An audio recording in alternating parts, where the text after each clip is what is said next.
Bom dia, pessoal. Vamos aqui dar início ao primeiro capítulo do segundo bimestre do livro 2. Então, eu vou trazer um tipo de vídeo diferente para vocês. É um vídeo que vai aproximar o nosso assunto do livro didático. Então, já peço para vocês deem pausa nesse vídeo, abram o livro de vocês e nós vamos acompanhar passo a passo o nosso conteúdo, ok? Vamos lá. O nosso capítulo ele vai tratar sobre o nosso planeta Terra e suas características geológicas. Bom, vamos lá. O que são características geológicas? Características geológicas é um processo da geografia física, ok? Então, nós só iremos tratar no que diz respeito à geografia física. Lembra que nós estudamos isso do bimestre passado? Pois bem, a geografia humana nós não iremos abordar nesse capítulo. Então, antes de falarmos sobre o planeta Terra, é preciso nós falarmos sobre a teoria do Big Bang. Eu deixei um vídeo que eu estava assistindo vários documentários procurando algo melhor para vocês e eu vou deixar no material de vocês um vídeo muito legal, divertido e dinâmico sobre o que foi essa teoria do Big Bang. Mas eu vou aqui resumir para vocês. Bom, essa teoria ela busca explicar como foi o surgimento do universo e da Via Láctea, ok? E como aconteceu. Big Bang remete à explosão. A tradução desse Big Bang seria mais ou menos como se fosse uma explosão, que era o quê? Em um único ponto, uma concentração muito grande de calor, ela simplesmente explodiu. E essa matéria ela foi se condensando e formando-se os planetas, certo? Então, essa é uma teoria científica muito aceita no meio acadêmico e muitos cientistas acreditam que essa é a explicação mais fiel no que diz respeito à evolução do nosso universo, o surgimento dele e posteriormente do nosso planeta Terra. Tudo bom? Vamos lá.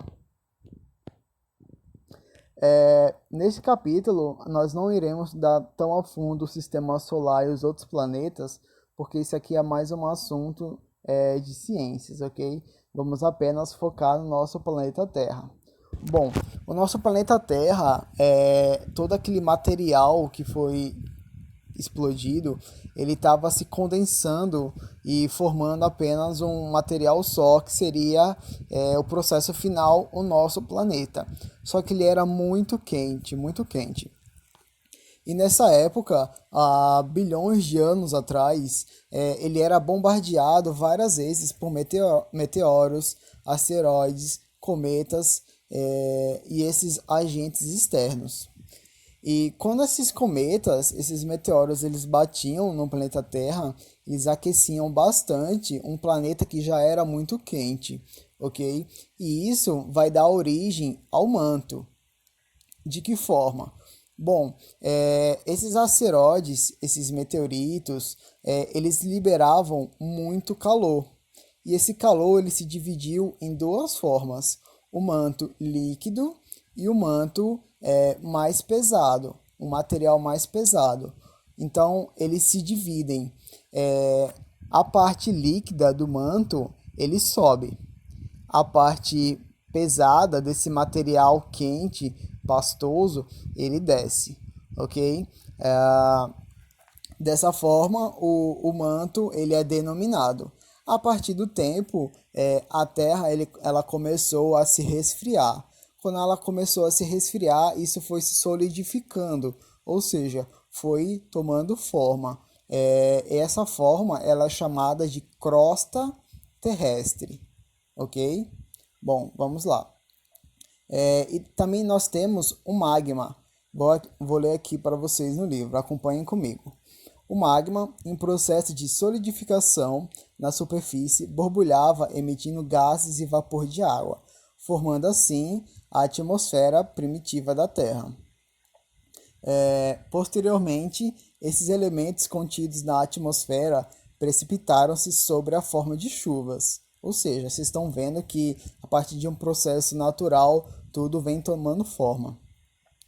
As quais sempre se mantiveram por longo período de tempo, proporcionando maior resfriamento da superfície até o momento em que a água pôde preencher as partes mais baixas do relevo da crosta terrestre. Então, esses materiais eles precisavam primeiro se solidificar. Por quê? Em um material que fosse somente líquido e quente, como magma, não tinha como fazer formas, a Terra obter as suas formas, nem seu relevo e nem essa matéria conseguir com que a água ficasse no processo líquido e gasoso. Aí nós vamos para as camadas da Terra. Pessoal, as camadas da Terra, a gente consegue estudar elas em comparação com o ovo. Por quê? O ovo e as camadas da Terra possuem 3 etapas. Vamos às elas. As camadas da Terra são divididas entre o núcleo, o manto e a crosta. O núcleo ele está lá no centro e ele é formado de ferro e níquel e a sua temperatura ela é altíssima. O centro da Terra é um local muito quente, ok? O manto já é essas duas partes que eu expliquei lá em cima, quando os meteoritos e os cometas eles atingiam o planeta Terra. Ele é dividido no manto líquido e no manto de material pesado. Já a crosta ela é formada por rochas em estado sólido e que compõem a camada mais externa da Terra, ok? Então vamos aqui comparar com o ovo. Bom, o ovo ele tem a sua gema, a clara, que é aquele negocinho branco, e a casca, certo? E a Terra tem o núcleo, o manto e a crosta. E o que seria o que aqui? O núcleo, que é o centro da Terra, seria a gema do ovo, ok? O manto, ele seria a clara do ovo. E a crosta terrestre, que é onde nós vivemos, seria a casca do ovo. Então, vocês conseguem entender como que o nosso planeta ele é dividido? Nessas configurações, nós iremos ter sempre o núcleo, um local quente, o manto dividido na parte líquida e na parte sólida, pesada, e a crosta terrestre, que é onde nós vivemos, certo? Sempre façam essa comparação com o ovo. Núcleo, gema, manto, a clara, e a crosta, a casca do ovo, ok? Passado muito tempo, bilhões de anos, nós entramos na teoria da deriva continental. O que é essa teoria? Bom, antigamente, no nosso planeta Terra, os nossos continentes eles eram colados, eles tinham a sua configuração em um ponto só. E a partir do movimento de placas, foi-se constatado que os continentes eles estavam movendo em um processo muito lento, mas eles estavam se separando, ok? Essa separação é chamada de deriva continental. Escrevam isso no caderno. Deriva continental. A teoria da deriva continental é a separação dos continentes, igual a imagem abaixo está explicando. Aqui.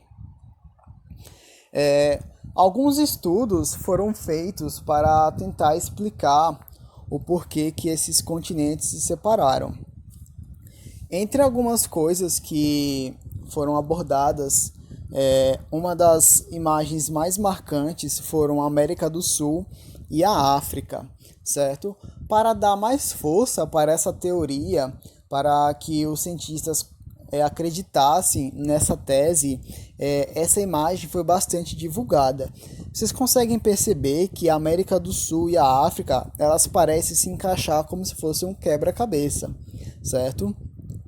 Essa imagem ela ficou muito famosa porque ela de certa forma explicava e dava muito razão a esse argumento de que todos os continentes eles estavam colados. Vocês conseguem perceber que é um encaixe ali entre elas. Outro argumento que provava que os continentes eles estavam juntos em uma época e depois eles se separaram foram que algumas espécies de animais e de vegetais que estavam na África, eles tinham na América do Sul, ok? E a gente vai imaginar que há milhões de anos atrás era impossível um animal sair da África e ir para a América do Sul. Não tinha meios de transporte, ok? Não só os animais, como essas plantas também. Então, essa foi um argumento muito forte que provou que esses continentes eles estavam unificados. Não só da África, mas da América do Sul também. Várias espécies da América do Sul estavam na África. E depois foi se constatado que não só na América do Sul e na África, mas esse processo aconteceu em todos os outros continentes. O argumento final que provou de uma vez por todas que esses continentes eles estavam juntos foram os fósseis. Eu já expliquei em sala de aula para vocês o que são esses fósseis, mas vamos lá. Eles são vestígios de animais e de vegetais que foram encontrados em continentes separados. Ou seja, espécies de animais que tinham na África foram encontrados em outros continentes. E eles foram divididos, e nessa divisão, nessa imagem aqui, o fóssil que estava colado na América do Sul e na África, ele se separou e ficou apenas na América do Sul. Aí nós, recentemente, constatamos no século passado que apenas as espécies que eram naturais da África não podiam estar na América do Sul sem que elas fossem transportadas de alguma forma. Então, dessa forma, com esses fósseis, foi se constatado que, de fato, houve a separação dos continentes. Estão entendendo? Vamos lá. Outra teoria importante é a tectônica de placas. O que são essas placas? Essas placas tectônicas, elas estão na configuração da Terra como se fosse um quebra-cabeça. E ela deu bastante ênfase nessa teoria, a teoria da deriva continental, que é essa teoria da divisão dos continentes, que essa teoria de placas, ela também ajudou a explicar essa separação, não só dos continentes, mas do mundo como um todo. E como foi? Bom, essas placas tectônicas, elas formam as grandes cordilheiras. Por exemplo, como é que a cordilheira dos Andes é formada? Pelo choque de placas tectônicas, certo? Então, todas essas montanhas, todas essas cordilheiras de montanhas, essas grandes cadeias montanhosas, elas são criadas pelo choque de placas tectônicas, ok? Só que ela está tendo uma expansão, graças ao quê? Assoalho oceânico, certo? E o que significa isso? Significa que as placas elas estão se separando e batendo uma entre as outras, estão se aproximando em um movimento de convergência. Significa que